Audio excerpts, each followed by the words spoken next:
वीरभद्र सिंह जी से दूरियां आपने बनाई थी, उन्होंने आपसे बनाई थी क्या? केंद्र की सरकार लोन नहीं दे रही है, उनके ऊपर कर्जा नहीं है, या तो वो अपना चश्मा बदले या फिर डिबेट कर ले।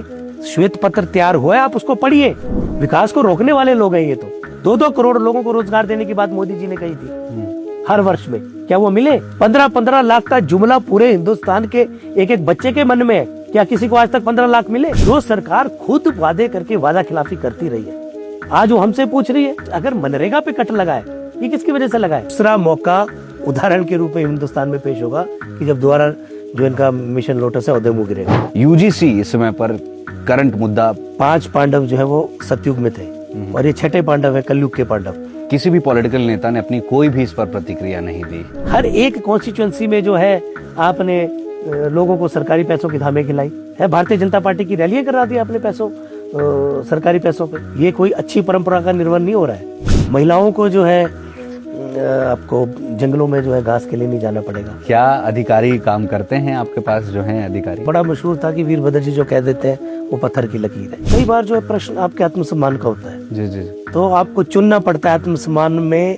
और अपने नेतृत्व में। जब वो राजनीति में भी नहीं थे तब भी वीरभद्र जी के सलाहकार थे। जितना सालों से मैं देख रहा हूँ कि जब जब मैं उनके नजदीक गया हूँ तो उनकी और ज्यादा अच्छाइयाँ और उनकी और ज्यादा क्वालिटीज जो कि आम जनता को शायद मालूम ना हो तो वो नजर आती है। तो जो पार्टी ने तय किया हमने हमेशा उसको स्वीकार किया है। उन्होंने कहा कि सीएम सुक्खू जी का सीएम बनना ही त्रासदी है। वो 1400 करोड़ रुपए कितने महीने बीत गए अब तक नहीं आए। आज सिर्फ राजनीतिक रोटियां सेकने के लिए हिमाचल प्रदेश के अंदर उससे बड़ी त्रासदी आई।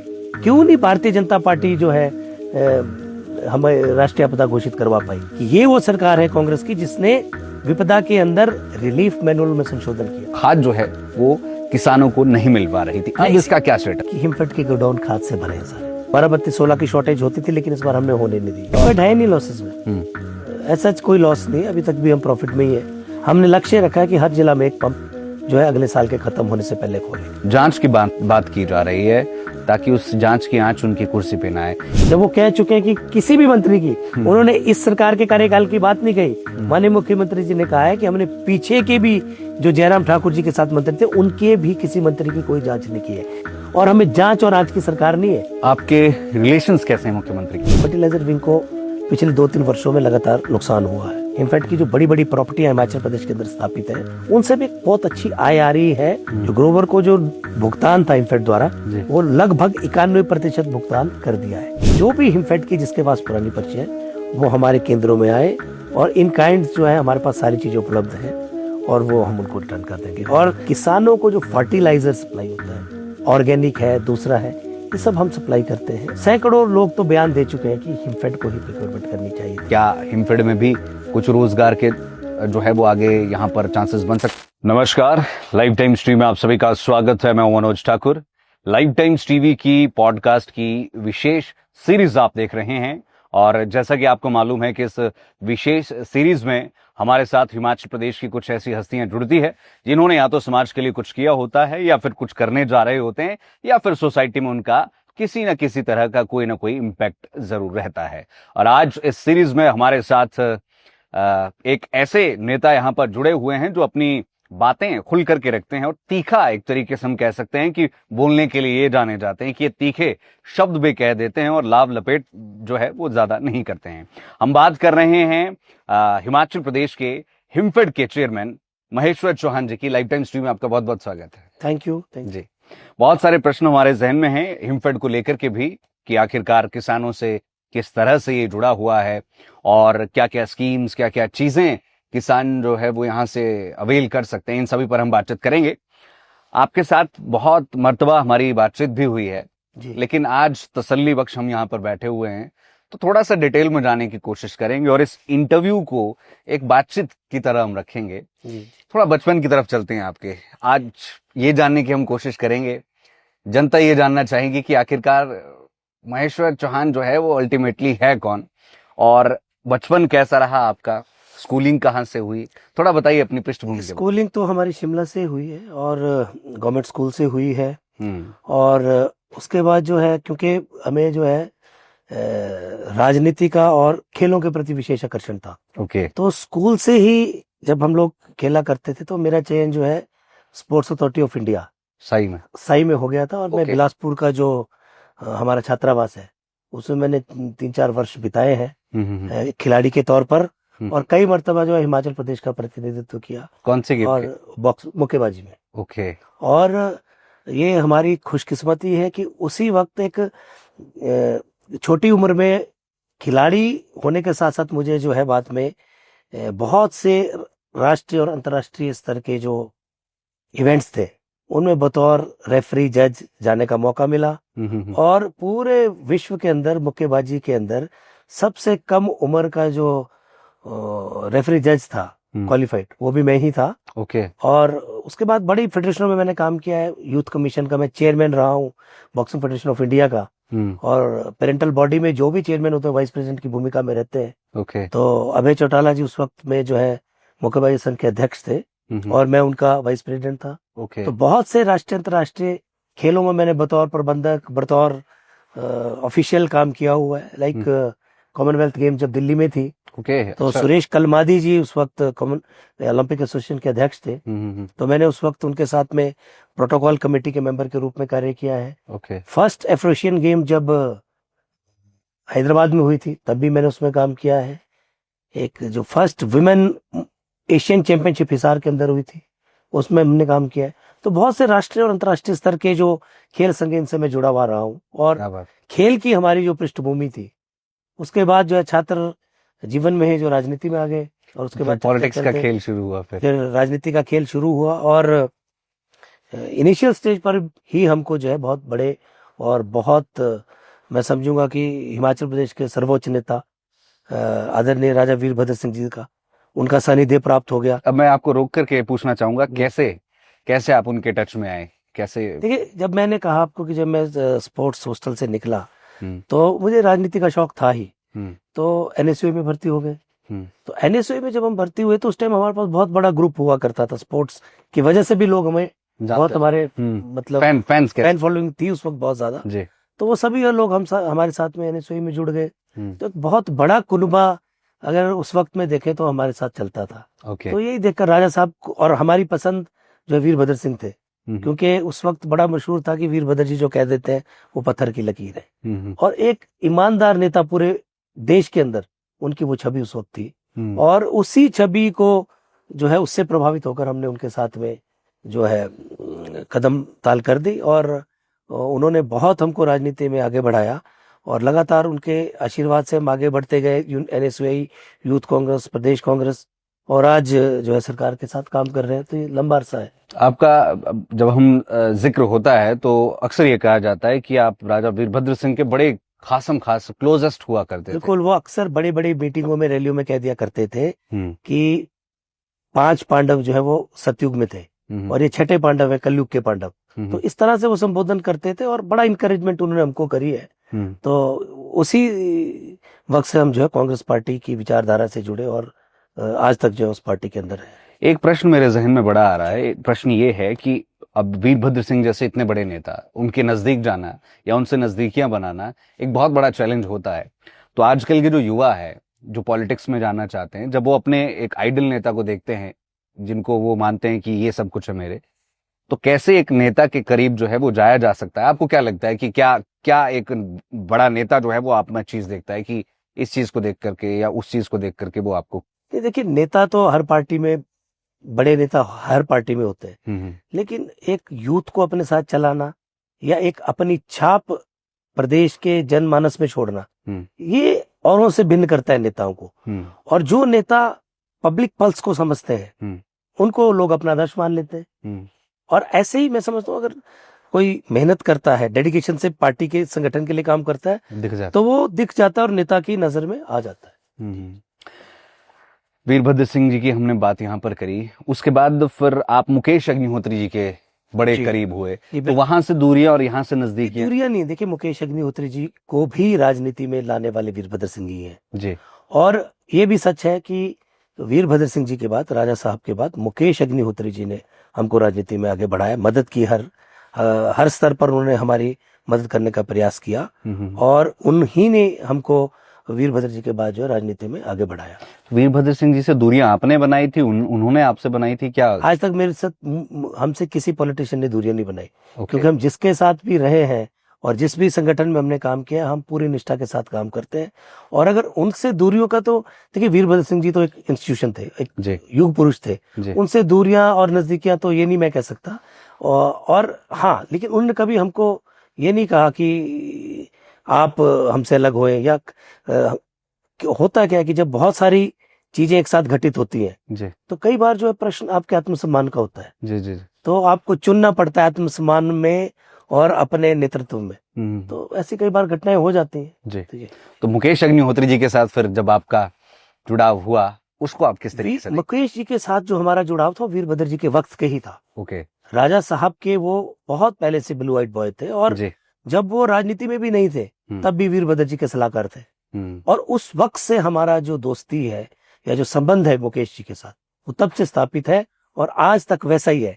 और मैं कह सकता हूँ मुकेश अग्निहोत्री जी के बारे में भी कि वो एक ऐसे इंसान है कि जब आप दूर से जैसे भी वो दिखे, लेकिन जब आप उनके नजदीक जाते हैं तो उनकी और अच्छाइयां नजर आने लगती है। जितना सालों से मैं देख रहा हूँ कि जब जब मैं उनके नजदीक गया हूँ तो उनकी और ज्यादा अच्छाइयां और उनकी और ज्यादा क्वालिटीज जो कि आम जनता को शायद मालूम ना हो, तो वो नजर आती है। ऐसे शख्सियत है। बिल्कुल सही। ये हमने आपकी थोड़ी सी बचपन की और पॉलिटिकल कैसे आपने ग्रो किया उसकी हमने बातचीत करी, लेकिन जब हम इस सरकार की बात करते हैं, बड़ा लंबा समय एक तरीके से हम कह सकते हैं कि लग गया आपको चेयरमैन की कुर्सी पर पहुंचने के लिए। क्या वजह आप इसके लिए मैंने आपको वही कहा ना कि राजनीति में जो है सही वक्त पर सही कदम उठाना पड़ता है। और अगर हमको वक्त लगा है तो निश्चित रूप में कई इसके पीछे कई समस्याएं होंगी। और लेकिन कार्यकर्ता का क्या कार्य है, हमें तो निरंतर अपने संगठन के लिए जो हमको दायित्व है उसका पालन करना है। और भूमिकाएं जो है वो पार्टी तय करती है कि कब किसको किस पद पे होना चाहिए। तो उस तरह से हमने प्रदेश कांग्रेस का, मैं उपाध्यक्ष था अभी, तो अभी हाल में ही 6 महीने पहले लगभग मेरी नियुक्ति हिमफेड के चेयरमैन के रूप में, तो भूमिकाएं बदल गई हैं। तो जो पार्टी ने तय किया हमने हमेशा उसको स्वीकार किया है। अब पार्टी ने हमको इस भूमिका में रखा है तो हम इसका सही तरीके से निर्वहन करने का प्रयास कर रहे हैं। जब पार्टी ने हमें पार्टी में काम करने का मौका दिया तो हमने वहां पर भी अपनी भूमिका को जो है स्थापित किया हमेशा। जी। जब आप चेयरमैन बने तो शिमला में खूब धूम धड़ाके के साथ जो है वो आपका स्वागत हुआ, खूब युवा इकट्ठे हुए। शिमला में नहीं, पूरे हिमाचल प्रदेश में मैं जहां भी गया हूँ उस वक्त अगर आप देखेंगे तो हर जगह उसी तर्ज पर, उसी शान शौकत के साथ स्वागत हुआ है।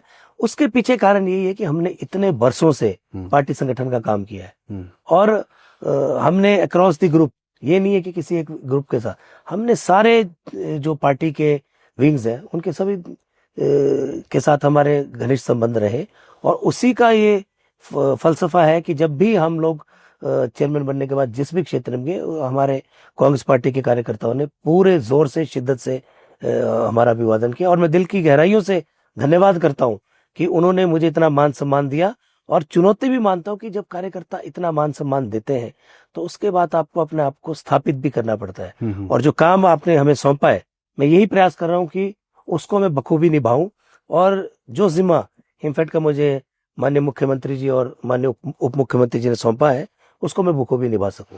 क्या कभी ऐसा होता है कि कार्यकर्ता, जैसे आपका लगाव उनसे खूब होता है तो कार्यकर्ता का भी आपसे लगाव होता है, जबरदस्ती आपके पास आकर के कहे नहीं आपको ये काम करना है तो करना ही पड़ेगा, इस तरह के भी कार्यकर्ता करते हैं, प्रयास करते हैं। और देखिए, एक ना कार्यकर्ता को समझने के लिए आपको एक स्किल होनी चाहिए। आपको मालूम होना चाहिए कि कार्यकर्ता के दम पर ही सरकार बनती है। और अगर आज हम किसी पोजीशन पर बैठे तो इसलिए बैठे हैं कि कांग्रेस की सरकार है।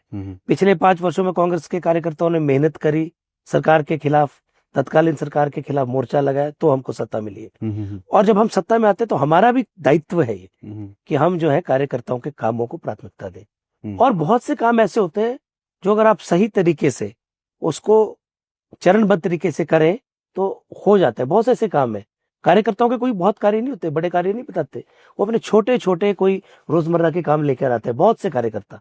तो मैं समझता हूँ कि वो काम किए जा सकते हैं अगर सरकार के प्रतिनिधि उनकी बातों को गौर से सुने और उस पर सही तरीके से काम करना आरंभ करें तो निश्चित तौर पर वो काम हो जाते हैं। सरकार कांग्रेस की है, आप भी सरकार का अभिन्न अंग है, एक बड़ी पोजीशन पर आप बैठे हुए हैं, तो जो प्रश्न सरकार से हैं सीधे ही वो प्रश्न आपसे भी है। मेरा प्रश्न ये है कि जब आप कार्यकर्ता की बात कर रहे हैं, क्या आपको नहीं लगता कि कांग्रेस ने बहुत लेट कर दी?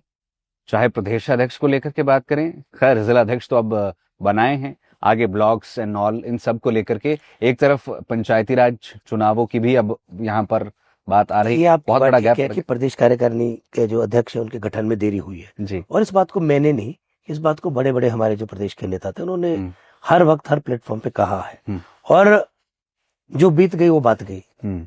अब हमारे बीच में एक ऊर्जावान और जो है बेहतरीन अध्यक्ष मौजूद है और उन्होंने अपना कार्यकाल जो है, अपना कार्यक्रम जो है सुचारू रूप से करना आरंभ कर दिया है। और अब ये पीछे की बात है कि अध्यक्ष नहीं थे, आज हमारे पास ऊर्जावान अध्यक्ष मौजूद है और वो पूरी लगन से पूरे प्रदेश का दौरा कर रहे हैं और कार्यकर्ताओं के मनोबल को बढ़ा रहे हैं और हमें पूरा विश्वास है कि उनके नेतृत्व में जो है पार्टी फिर से संगठित होगी और मजबूत बनकर उभरेगी। पंचायती राज चुनाव को लेकर क्या है आपका, क्या लगता है आपको? हालांकि खैर पार्टी नहीं, चुनाव तो हो रहे नहीं, मुख्यमंत्री जी ने कह दिया कि चुनाव तो होना ही है। तो इसमें मुझे लगता है मुख्यमंत्री भाजपा कह रही है कि डर रही है कांग्रेस चुनाव से। तो भारतीय जनता पार्टी का तो काम ही है कि विरोध करना और मैं समझता हूँ कि जो एक सकारात्मक विपक्ष की भूमिका निभाने में जो है वो विफल रहे हैं और सिर्फ विरोध के लिए विरोध कर रहे हैं। क्या ये बात किसी से छुपी है कि जब से कांग्रेस की सरकार बनी हिमाचल प्रदेश में, दो ऐसी बड़ी विपदाएं हिमाचल प्रदेश पे आई है, वो तो ना भविष्य थी। इतनी बड़ी आपदा कभी किसी ने नहीं देखी होगी अपने जीवन काल में। उससे उभर रहे हैं हम, उससे लड़ रहे हैं हम। भारतीय जनता पार्टी सिर्फ राजनीति कर रही है। दोनों बार इतना बड़ा डिजास्टर हुआ और केंद्र सरकार की बातें करती है कि केंद्र सरकार भारतीय जनता पार्टी की। आप बताइए केंद्र सरकार ने हमारी क्या मदद की डिजास्टर में? अभी तो जो माननीय प्रधानमंत्री जी ने अनाउंसमेंट की थी 1400 करोड़ रुपए की, वो 1400 करोड़ रुपए कितने महीने बीत गए अब तक नहीं आया। उससे पहले की अगर मैं बात करूं, डिजास्टर जब लगा हुआ था प्रदेश में, बुरी तरह से प्रदेश की हानि हो रही थी जान और माल की, तब केंद्र सरकार नदारत थी और विपक्ष नदारत था। और आज सिर्फ राजनीतिक रोटियां सेकने के लिए पंचायत, आप देखिए भारतीय जनता पार्टी का काम है कि वो जो मूल मुद्दे होते हैं प्रदेश के हित के, उन पे ध्यान, उन पर बात नहीं करते। वो सिर्फ एक भ्रम फैलाने के लिए, एक माहौल प्रदेश में जो है खराब करने के लिए जो इस तरह की राजनीतिक बातें करती है। आप बताइए जब उत्तराखंड के अंदर त्रासदी आई थी तो उसको राष्ट्रीय आपदा घोषित किया। हिमाचल प्रदेश के अंदर उससे बड़ी त्रासदी आई, क्यों नहीं भारतीय जनता पार्टी जो है हमें राष्ट्रीय आपदा घोषित करवा पाई? माननीय मुख्यमंत्री जी ने कहा था कि हम विपक्ष के नेताओं के साथ, जगत प्रकाश नड्डा जी के साथ जो है जाकर प्रधानमंत्री जी से या केंद्र की सरकार के किसी भी वजह से बात करने को तैयार है कि आप हिमाचल की मदद कीजिए। तब तो भारतीय जनता पार्टी पूरे गायब होगी परिदृश्य से। और आज राजनीति का वक्त है तो राजनीति करना चाहते हैं। प्रदेश की जनता भी जानती है कि ये वो सरकार है कांग्रेस की जिसने विपदा के अंदर रिलीफ मैनुअल में संशोधन किया और जहां 1 से 3 लाख रुपए का हर्जाना दिया जा सकता था, हमने 7 लाख रुपए तक जो है जिनके पूरी तरह से घर नष्ट हो उनको दिए हैं। तो ये सच्चाई है।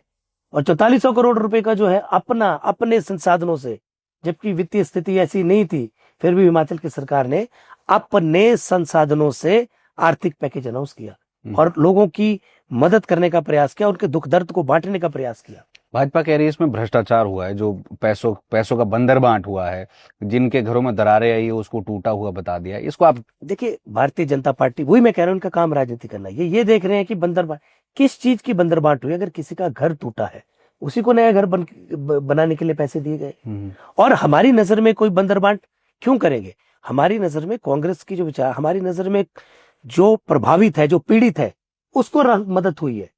हमने ये नहीं देखा कि वो भाजपा से संबंधित है या वो किस व्यक्ति या किस पार्टी विशेष से संबंधित है। जिसका नुकसान हुआ है उसको जो है भुगतान किया गया सरकार द्वारा। सुधीर शर्मा का एक बयान अभी कुछ दिन पहले आया, उन्होंने कहा कि हिमाचल प्रदेश में त्रासदी आई, पता नहीं आपने सुना होगा नहीं सुना होगा। उन्होंने कहा कि सीएम सुक्खू जी का सीएम बनना ही त्रासदी है। हेलीकॉप्टर को लेकर के बात की। अब हेलीकॉप्टर में देखिए, ये तो अगर उन्होंने, मैंने नहीं सुना, बिल्कुल सही कहा, लेकिन अगर कोई प्रदेश के निर्वाचित मुख्यमंत्री के बारे में ऐसा कहे तो मैं समझता हूँ ये कोई राजनीति में कोई सही परंपरा नहीं है।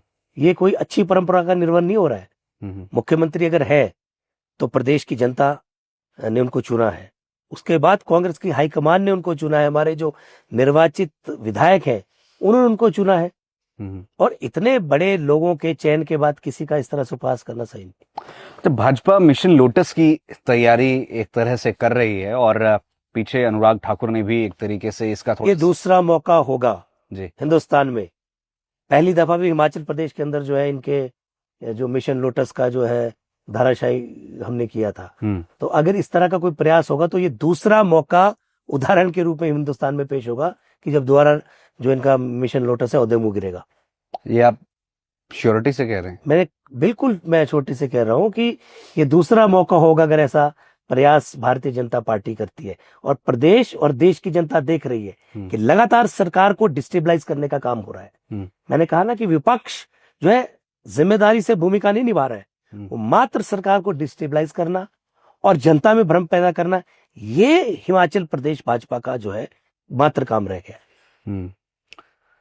बेहतर विपक्ष की तरह काम नहीं कर रहा है, आपका ये कहना है? जिम्मेदार विपक्ष की तरह काम नहीं कर रहा है। अगर होता तो केंद्र सरकार से अभी डिजास्टर के अंदर हमारी मदद का प्रयास करते और वो राष्ट्रीय आपदा घोषित करवाते, और वो एक खुली मदद, जिसको खुले दिल से मदद कहा जाता है। आज वो मौका था कि जो डबल टीयर की ये बात करते थे और ये बात करते थे कि मोदी जी का अपना घर है हिमाचल, तो आज मौका था कि वो इस बात को सत्यापित करते, इस बात को हिमाचल प्रदेश की जनता भी महसूस करती अगर वो इस तरह का कोई प्रयास करते। लेकिन दुर्भाग्यवश केंद्र सरकार ने जितनी मदद हमारी होनी चाहिए थी वो नहीं की, और किसी भी तरह का जो आर्थिक पैकेज एक डिजास्टर इतने बड़े स्तर का जिस स्टेट में हो उनको जो मिलना चाहिए था वो नहीं मिला है। तो सीधी भाषा में कहूं तो हिमाचल के हकों के साथ जो है कुठाराघात केंद्र की सरकार ने किया है। अब यहाँ पर मैं आपसे ये पूछना चाहूंगा कि आप ये किस तरफ इशारा कर रहे हैं कि भाजपा के नेता ही इनकॉम्पिटेंट है या फिर भारतीय जनता पार्टी के नेता चाहते ही नहीं चाहते ये मदद हो? और क्योंकि इनमें तो होड़ लगी हुई है क्रेडिट की। हम कहते हैं हम आपको ही दे देते क्रेडिट, लेकिन आप मदद तो कराते प्रदेश की। आपने दौरा किया जब आपदा आई थी, गए थे आप कहीं? हाँ, मैं बहुत सी जगह पे गया, मैं कुल्लू भी गया था। उस टाइम मेरे पास कोई सरकारी जिम्मेवारी नहीं थी, लेकिन पार्टी के पदाधिकारी के तौर पे मैं बहुत जगह गया हूँ। मैं फतेहपुर हल्का में जब हुआ था वहां भी गया हूँ, कुल्लू भी गया हूँ, मंडी के जो प्रभावित क्षेत्र थे उनमें भी हमने दौरा किया जी। और लोग सही मायनों में एक बड़ा जो है दर्दनाक मंजर था वो। कोई भी अगर आता, केंद्र का मंत्री आता या कोई भी सही मायनों में उसको आप उसका अवलोकन करते तो वो बहुत बड़ी आपदा थी। सदी में ऐसी आपदा किसी ने नहीं देखी। एक करंट मुद्दा, हालांकि मैं आपके हिमफेड पर भी आऊंगा, लेकिन आपसे बात करके और आपसे सवाल जवाब करके जो है वो अच्छा लगता है, तो हम कोशिश करते हैं कि आपसे वो जाने। यूजीसी इस समय पर करंट मुद्दा पूरी कंट्री, आज भारत के जो है नहीं सुप्रीम कोर्ट ठीक है, लेकिन सर्वोच्च न्यायालय ने उस पर रोक लगा दी है। और ऐसे टाइम पे जब मामला जो है सर्वोच्च न्यायालय में विचाराधीन है, उस पर मेरी तरफ से कोई टिप्पणी करना जो तर्कसंगत नहीं। मैं आपसे ये जानना चाह रहा हूँ कि किसी भी पॉलिटिकल नेता ने अपनी कोई भी इस पर प्रतिक्रिया नहीं दी। नहीं, मुझे लगता है हर समझदार व्यक्ति जो कानून को समझता है, हिंदुस्तान के संविधान को समझता है, शायद सभी को मालूम था कि ये सुप्रीम कोर्ट में केस लगा हुआ है, तो सभी लोग शायद उसका इंतजार कर रहे थे। और जहां तक मेरी व्यक्तिगत राय वो मैं किसी और वक्त आपके समक्ष रख दूंगा, चैनल पे भी रख दूंगा, लेकिन आज ही वो फैसला माननीय सर्वोच्च न्यायालय ने दिया है, तो आज इस पर कोई टिप्पणी करना जो है तर्कसंगत नहीं। चलिए ठीक है, आइए अब हिमफेड की तरफ चलते हैं।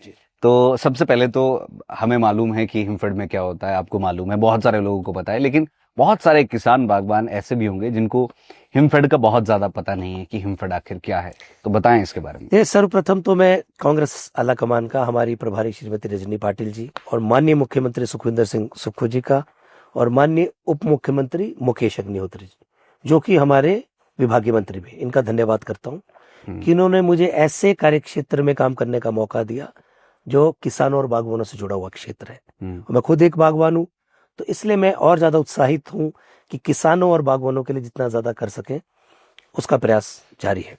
तो हिमफेड का कार्य क्षेत्र यूं तो बहुत बड़ा है। लगभग 1952 में स्थापित ये फेडरेशन हिमाचल प्रदेश की एपेक्स फेडरेशन जी, सबसे पुरानी फेडरेशन। आप समझ लीजिए कि जब सरकार का गठन हुआ उस वक्त से जो ये चल रही है। जब केंद्र शासित प्रदेश भी हिमाचल बना तब भी ये हिमफेड काम कर रहा था। तो बहुत बड़ा इसका अदारा था, पूरे हिमाचल प्रदेश के अंदर इसकी पहुंच है, चाहे वो ट्राइबल एरिया हो, चाहे वो गिरिपार का क्षेत्र है, चाहे वो हिमाचल का मैदानी क्षेत्र है, चाहे एप्पल बाउंड एरिया है। तो इन सब में जो है हिमफेड का अपना एक साम्राज्य था। आज उतना बड़ा साम्राज्य नहीं है, क्योंकि टाइम टू टाइम इससे जो है बड़ी चीजें निकलती रही है। सरकारें जो है मैं इसको इस तरह कह सकता हूँ कि जैसे सिविल सप्लाईज आज काम करती है, ये सारा काम भी पहले हिमफेड किया करता था। तो वक्त के साथ साथ with the passage of time इनको गवर्नमेंट ने ये मैंडेट और संस्थाओं को दिया, और आज वो भी बहुत बड़ा कार्य ले चुकी है। सिविल सप्लाईज जो है बहुत बड़ा आज एम्पायर है, वो काम भी हम किया करते थे। और जो जनरल इंडस्ट्रियल कॉर्पोरेशन काम करे, ये काम भी किसी वक्त में हिमफेड किया करता था। तो हिमफेड से निकले हुए जो और अंग है, वो भी आज प्रदेश में बड़ा कार्य लेकर बैठे हैं। तो कहने का तात्पर्य ये है कि ये बहुत बड़ा एक क्षेत्र था, और आज भी पूरे प्रदेश में इसकी उपस्थिति है। और किसानों को जो फर्टिलाइजर सप्लाई होता है, ऑर्गेनिक है, दूसरा है, ये सब हम सप्लाई करते हैं, और ये हम पूरे प्रदेश के किसानों को मुहैया कराते हैं।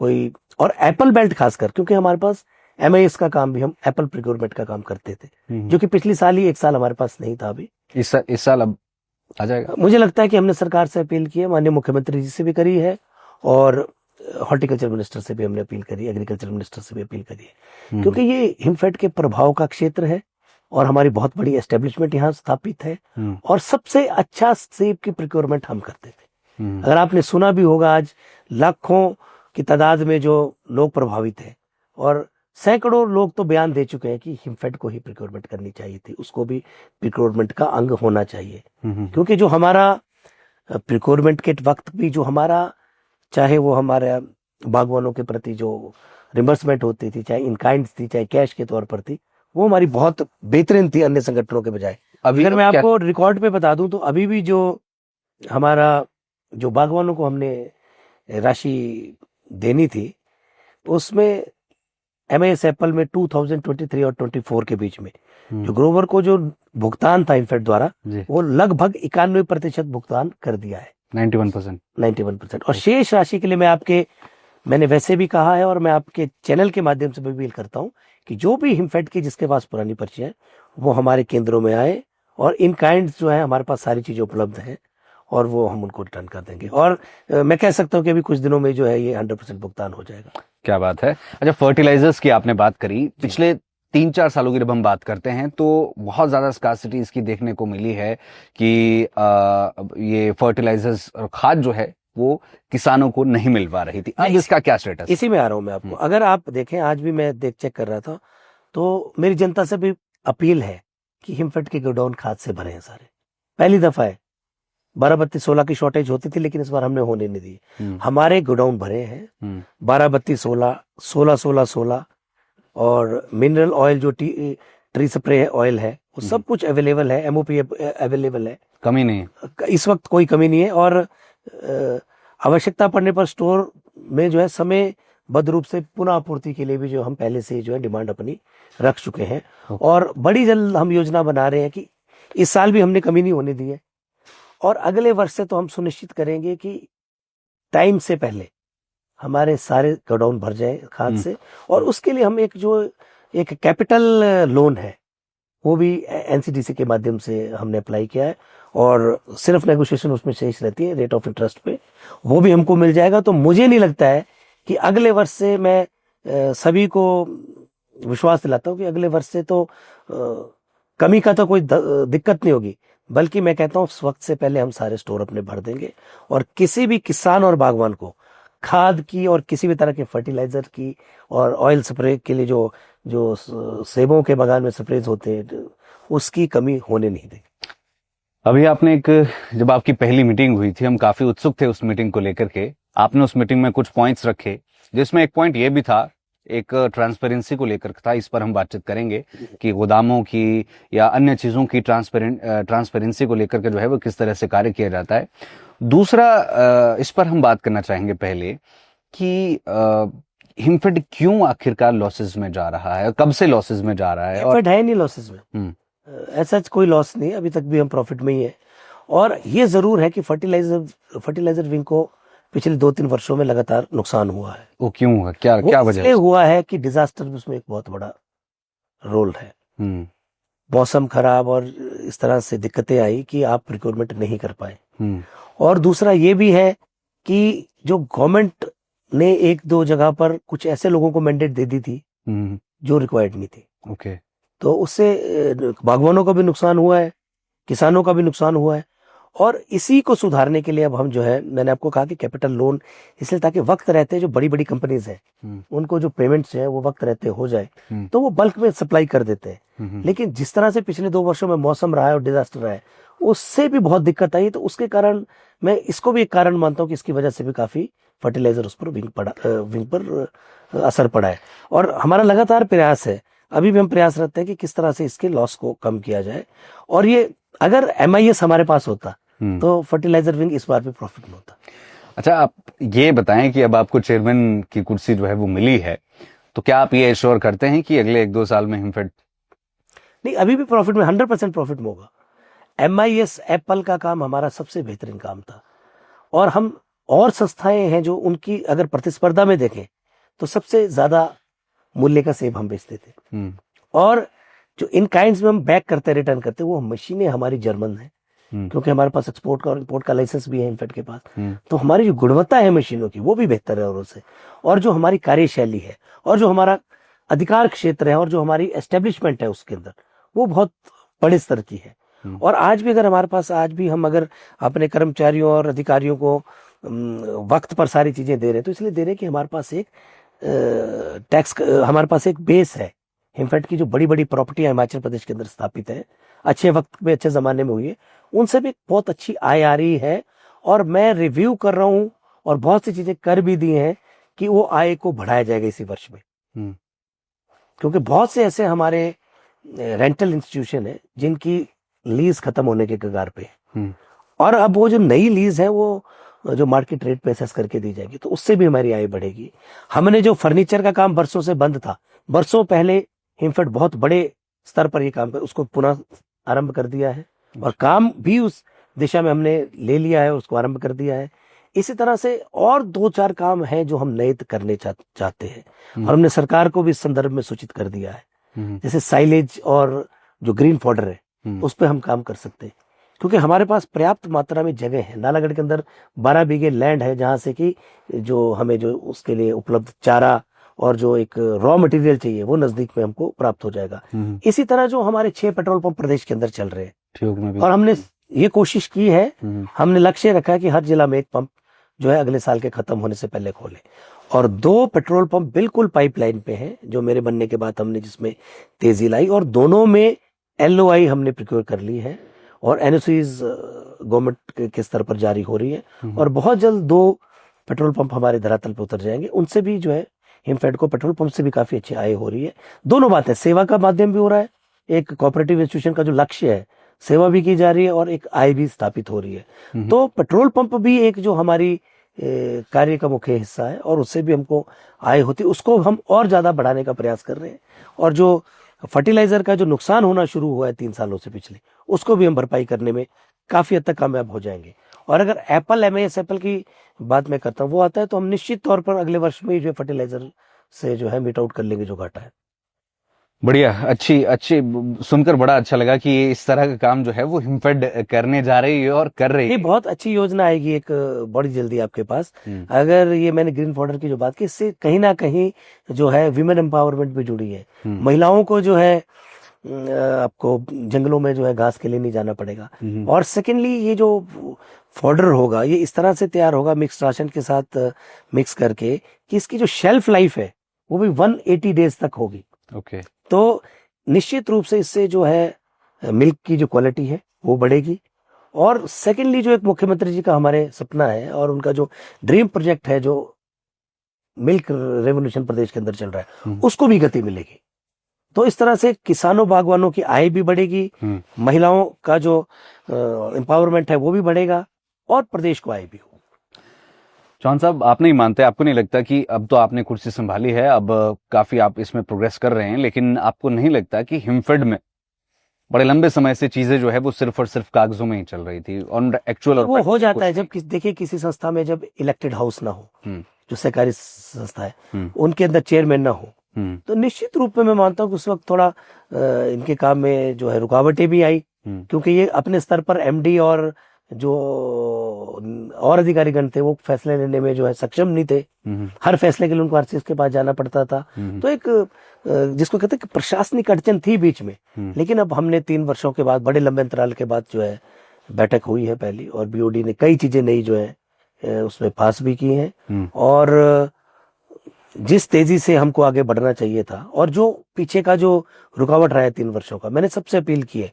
और बहुत तजर्बेकार जो है हमारे निदेशक है, जो निर्वाचित लोग हैं, बहुत तजर्बा उनको है और लंबा अनुभव उनका जो है सहकारिता के क्षेत्र में है, उसका भी हमको लाभ मिलेगा।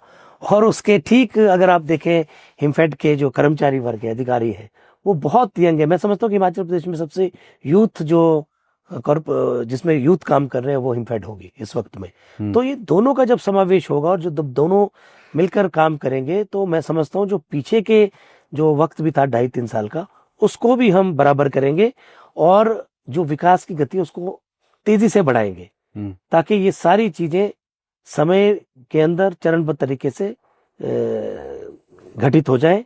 तो मुझे लगता है कि हम जो है राइट ट्रैक पे आ चुके हैं और बड़ी बड़ी योजनाएं, चाहे हमें, मैं ये भी समझता हूँ कि फर्टिलाइजर में एक नुकसान ये भी होता है कि हम ओपन टेंडर में नहीं जाते।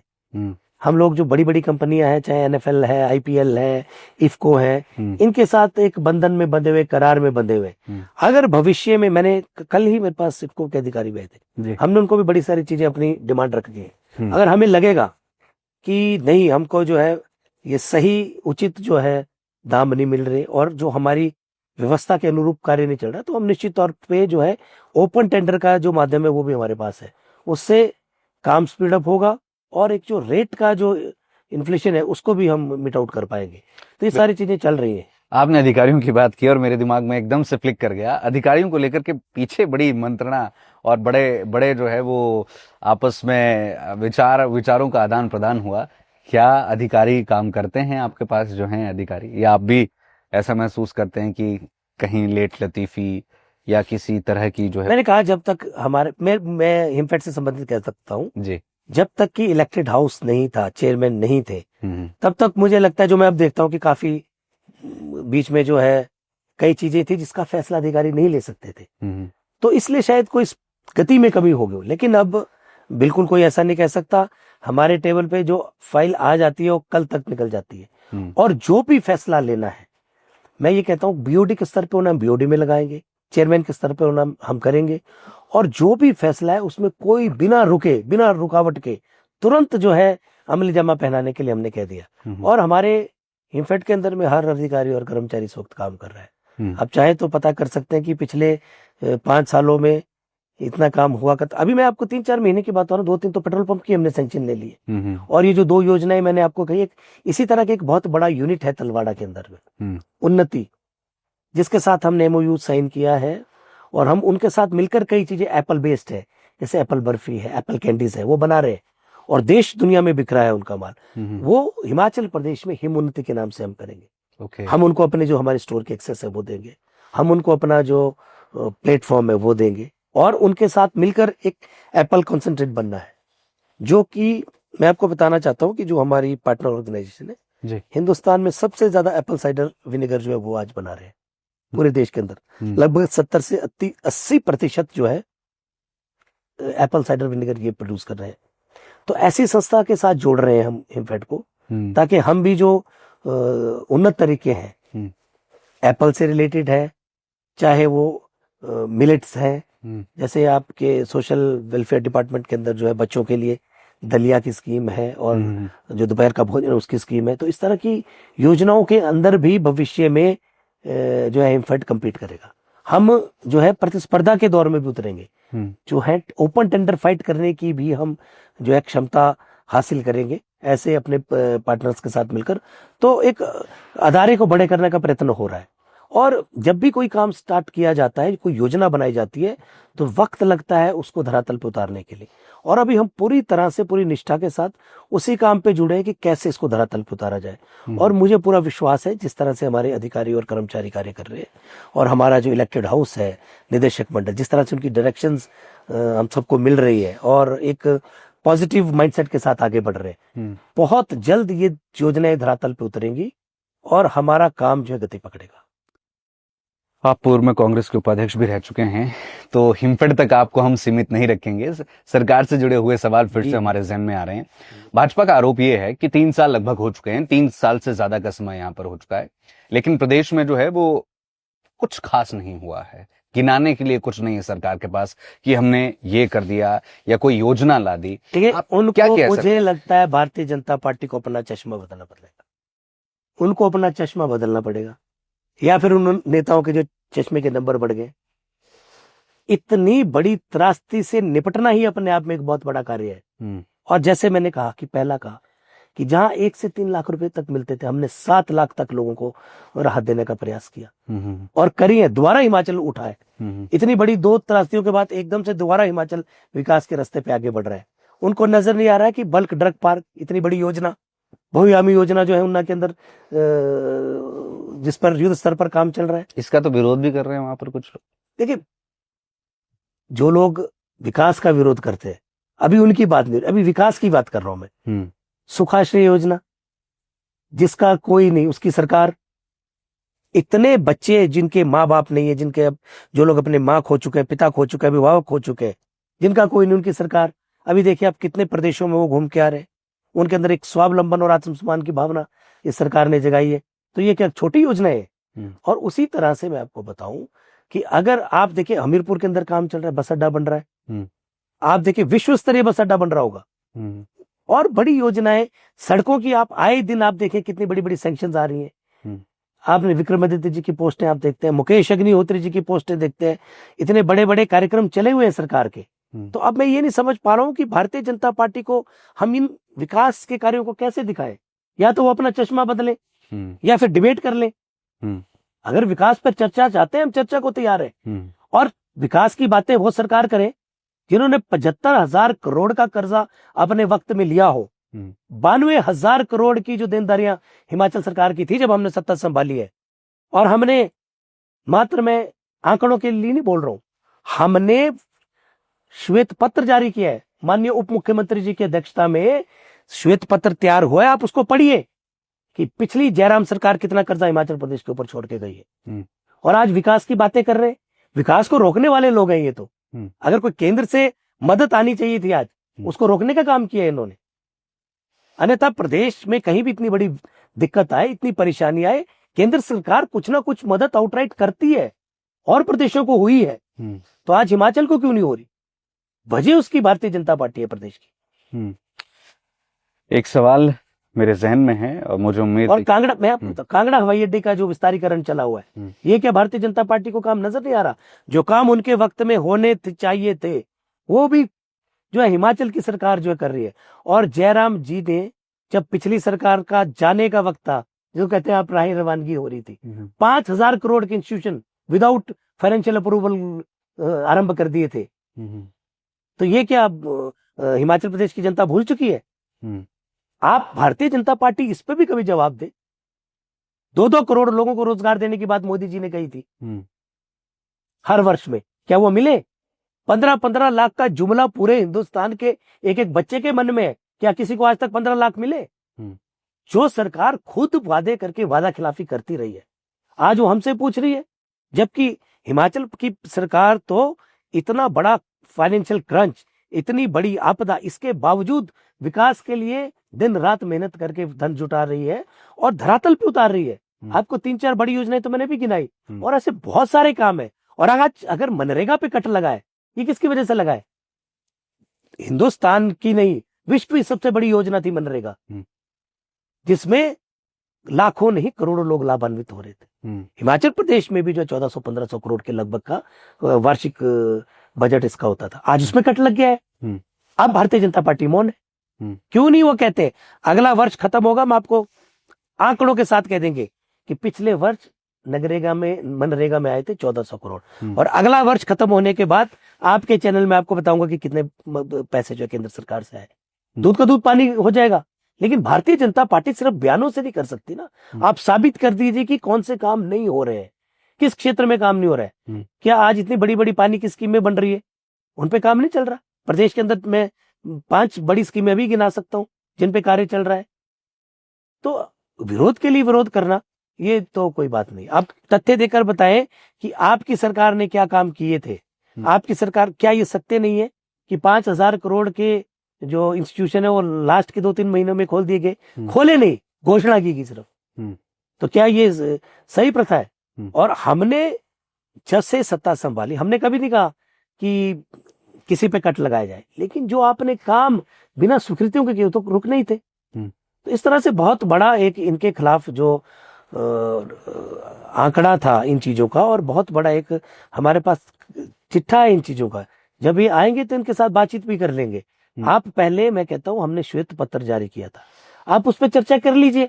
अगर वो गलत था, अगर हमने कोई गलत बात उसमें लिखी थी, तो क्यों नहीं आज तक भारतीय जनता पार्टी ने उसका विरोध किया? क्यों नहीं भारतीय जनता पार्टी ने अपनी आपत्ति जताई? आप बताइए कि आपने 92,000 करोड़ का जो है इतना भारी भरकम टैक्स जो हिमाचल प्रदेश के ऊपर खड़ा कर दिया, क्या ये आपकी सरकार का वित्तीय कुप्रबंधन नहीं था? अपनी बात को आप बताइए।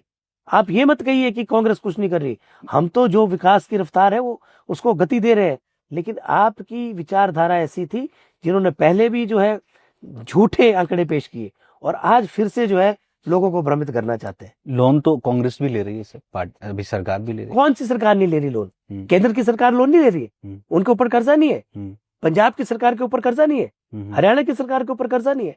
आज देश में कौन सी सरकारें, गिनी चुनी सरकारें होंगी जिनके ऊपर कर्ज नहीं है। तो आज एक व्यवस्था बनी है, उसके तहत जो एक लिमिट है हमारे, उसके तहत कर्जा ले रहे हैं। तो वो कोई हमें कोई खैरात नहीं दे रहा है और हम उसका जो है ब्याज अदा कर रहे हैं। और हिमाचल प्रदेश के विकास के लिए जो जरूरी चीजें उस पर कर्जा ले रहे। कोई हिमाचल प्रदेश में कोई जश्न मनाने के लिए कर्जे नहीं लिए जा रहे। अगर पिछली सरकार की बातें करें तो कितने बड़े पैमाने पे जश्न हुआ करते थे। हर एक कॉन्स्टिट्यूएंसी में जो है आपने लोगों को सरकारी पैसों की धामे खिलाई। क्या हम भूल गए? हिमाचल की जनता भूल गई है कि टेंट से लेकर, कुर्सियों से लेकर, बसों से लेकर एवरी कॉन्स्टिट्यूएंसी हिमाचल प्रदेश के 68 हल्कों में इन्होंने सम्मेलन किए है। भारतीय जनता पार्टी की रैलियां करा दी अपने पैसों, सरकारी पैसों पे। तो ये इनको तो नैतिक अधिकार नहीं ऐसी बातें करने का। सर एक प्रश्न आजकल जयराम ठाकुर जगह जगह ये उठा रहे हैं। एक दिन प्रेस कॉन्फ्रेंस करके उन्होंने कहा, तो ये प्रश्न तो पूछना आपसे जरूर बनता है, और जिन पर उन्होंने सवाल उठाए उनके आप भी खासम खास माने जाते हैं। जांच की बात की जा रही है, और अभी बीते दिन ही उनका बयान आया था कि सीएम सुक्खू जो है वो इसको पत्र के तौर पर टाल रहे हैं ताकि उस जांच की आंच उनकी कुर्सी पे ना आए। ये क्या जांच है, क्या आंच है, थोड़ा बताएं जरा इस पर। देखिए, जांच के संदर्भ में तो माननीय मुख्यमंत्री जी ने परसों ही उनका बयान सुना है। उन्होंने स्पष्ट किया है कि हम किसी मंत्री, इस सरकार के और जयराम जी की सरकार के वक्त के भी किसी मंत्री की कोई जांच नहीं कर रहे। माननीय मुख्यमंत्री जी ने कहा है, और मुख्यमंत्री के साथ साथ वो प्रदेश के गृह मंत्री भी है। तो मैं समझता हूं अगर उन्होंने बयान दिया है, फिर भाजपा क्यों भारतीय जनता पार्टी को जो है बात का बतंगड़ बनाने की आदत है। और मुझे लगता है कि इसमें भी वो जो है राई का पहाड़ बना रहे। मुझे नहीं लगता कि जब मुख्यमंत्री जी ने स्पष्टीकरण दे दिया है उसके बाद इस तरह की बातें करना महज राजनीति से जो है प्रेरित है। और हो सकता है मुकेश जी के खिलाफ इसलिए भी बातें कहना चाहते हैं कि जब पीछे 5 साल हिमाचल प्रदेश में माननीय जयराम ठाकुर जी मुख्यमंत्री थे तो ये विपक्ष के नेता थे, तो इनकी जो दोस्ती के चर्चे तो आप पूरे प्रदेश में है। और इन दोनों का एक दूसरे के प्रति जो बयानों का दौर है वो तो आज से नहीं, वो 5 सालों से चल रहा है। तो उस बात को हम बुरा भी नहीं मानते। वो और विपक्ष में है जयराम ठाकुर जी, प्रदेश के मुख्यमंत्री रहे, आज विपक्ष के नेता हैं। अगर वो बयान दे रहे हैं, उनके बयानों से हाथ नहीं है। लेकिन हम ये कहते हैं कि सिर्फ जो जिस बात पे मुख्यमंत्री जी स्पष्टीकरण दे चुके हैं उस बात को बार बार कहने का मैं नहीं समझता हूँ कि कोई उसकी तात्पर्य होना चाहिए। जब वो कह चुके हैं कि किसी भी मंत्री की, उन्होंने इस सरकार के कार्यकाल की बात नहीं कही। माननीय मुख्यमंत्री जी ने कहा है कि हमने पीछे के भी जो जयराम ठाकुर जी के साथ मंत्री थे उनके भी किसी मंत्री की कोई जांच नहीं की है। कहने का मतलब यह है कि कांग्रेस की सरकार जो है जो वेंडेटा पॉलिटिक्स है उसमें विश्वास नहीं रखती, और हमें जांच और आज की सरकार नहीं है। हिमाचल प्रदेश तो विकास की सरकार है आज की डेट में। आपके रिलेशंस कैसे हैं मुख्यमंत्री के साथ? बहुत अच्छे। और मुख्यमंत्री जी से संबंधों की बात है, उनके साथ कोई आज मेरा संबंध नहीं है। एनएसयूआई से लेकर हमने उनके साथ काम किया हुआ है। यूथ कांग्रेस में वो अध्यक्ष थे, मैं उनका महामंत्री था। प्रदेश कांग्रेस कमेटी के जब वो अध्यक्ष थे तो मैं प्रदेश का सचिव था। उसके बाद भी जब वो चेयरमैन बने इलेक्शन कैंपेन कमेटी के तो मैं पार्टी का महामंत्री था, 2 दफे पार्टी का उपाध्यक्ष था।